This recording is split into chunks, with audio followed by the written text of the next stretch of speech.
Hello friends, स्वागत है आपका मेरे यूट्यूब चैनल हिंदी कानूनी जानकारी में। आज हम बात करेंगे सीआरपीसी की धारा 427 के बारे में। यदि आप सीआरपीसी से रिलेटेड पिछला वीडियो देखना चाहते हैं तो आप यहां पर क्लिक करें। यहां से आपको सीआरपीसी का पिछला वीडियो मिल जाएगा।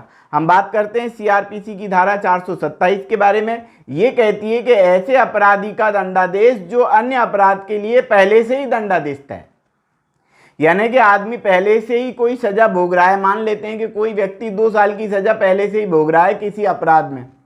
अब कोई नया खुलासा होता है और न्यायालय के द्वारा मान लेते हैं उसको कोई दूसरी सजा होती है किसी दूसरे अपराध में जो उसने पहले किया होगा, उसमें उसको सजा होती, मान लेते हैं 5 साल की सजा और हो गई, तो पहले तो 2 साल की सजा ये भुगताई जाएगी और बाद में 5 साल की सजा और भुगताई जाएगी। टोटल 7 साल की सजा उसको भुगताई जाएगी। यदि न्यायालय ऐसा आदेश कर देता है कि सारी सजाएं एक साथ चलेंगी, तब फिर ये है कि वो सजा और ये सजा एक साथ चलेगी, अलग अलग नहीं भुगताया जाएगा, इसी में शामिल कर लिया जाएगा उसको। लेकिन यदि न्यायालय ऐसा आदेश नहीं करता है तो सजा अलग अलग भुगताई जाएगी, एक के बाद एक सजा को भुगताया जाएगा।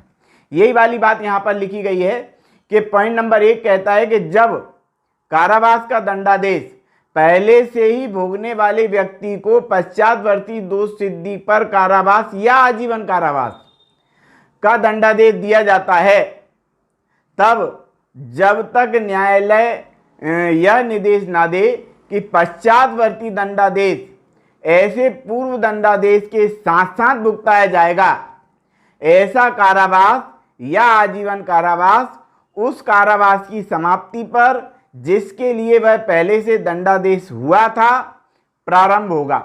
यानी कि वो सजा खत्म होगी और ये सजा चालू होगी। 2 साल की सजा पहले हुई थी तो 2 साल खत्म होने के बाद फिर नई सजा का कारावास का टाइम वहां से चालू मान लिया जाएगा।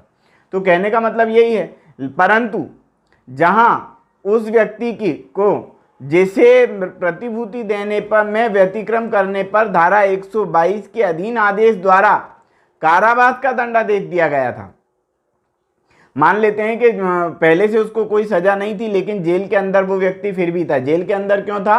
क्योंकि उसने प्रतिभूति नहीं दी थी। प्रतिभूति का मतलब गारंटी, गारंटी का मतलब जमानत, मतलब उसको जमानत नहीं मिल पाई थी, जमानतदार नहीं मिल पाए थे।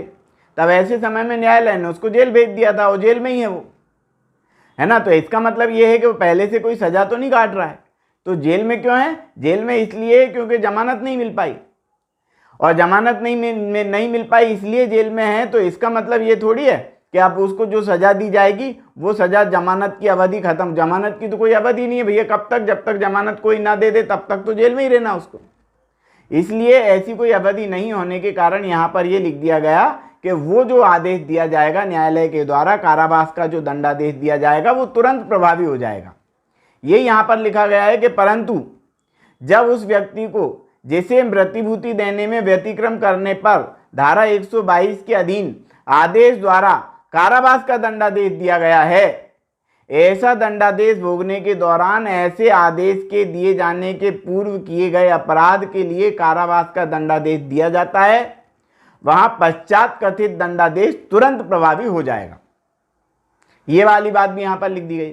पॉइंट नंबर 2 ये कहता है कि मान लेते हैं, उदाहरण के लिए एक चीज और अपन समझ लें कि मान लेते हैं पहले पॉइंट में तो हमने क्या पढ़ लिया कि यदि किसी को कोई अवधि का कारावास दिया गया था, 2 साल की सजा दी गई थी, फिर किसी दूसरे अपराध में भी उसको दंडित किया गया और उस दूसरे अपराध में उसको आजीवन कारावास दे दिया गया, तो 2 साल की सजा भुगताने के बाद उसको आजीवन कारावास दे देंगे, उसको कोई दिक्कत नहीं है।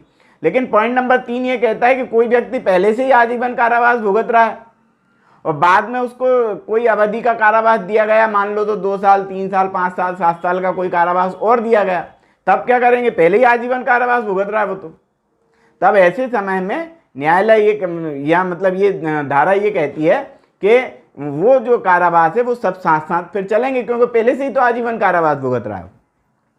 यही वाली बात यहाँ पर लिखी है कि जब किसी व्यक्ति को जो आजीवन कारावास का दंडादेश पहले से ही भुगत रहा है, पश्चातवर्ती दोष सिद्धि पर किसी अवधि का कारावास या आजीवन कारावास का दंडादेश दिया जाता है, तब पश्चातवर्ती दंडादेश और पूर्व दंडादेश के साथ साथ उसको भुगताया जाएगा। यानी कि उससे फिर सजाएं सारी साथ साथ चलेंगी, क्यों? क्योंकि वो पहले से ही तो आजीवन कारावास भुगत रहा है। अब आजीवन कारावास, एक आजीवन कारावास भुगत लेगा तब दूसरा आजीवन कारावास भुगताएंगे, तो ये कैसे संभव है?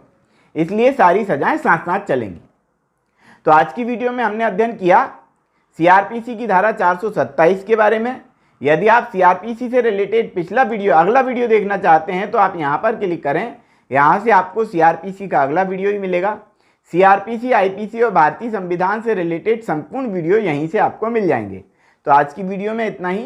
वीडियो यदि आपको पसंद आया है तो वीडियो को लाइक करें, शेयर करें, कमेंट्स करें, और यदि आपने हमारे चैनल को अभी तक सब्सक्राइब नहीं किया है तो चैनल को सब्सक्राइब कर लें, बेल आइकॉन प्रेस कर दें ताकि अगली वीडियो का नोटिफिकेशन आपको मिल सके।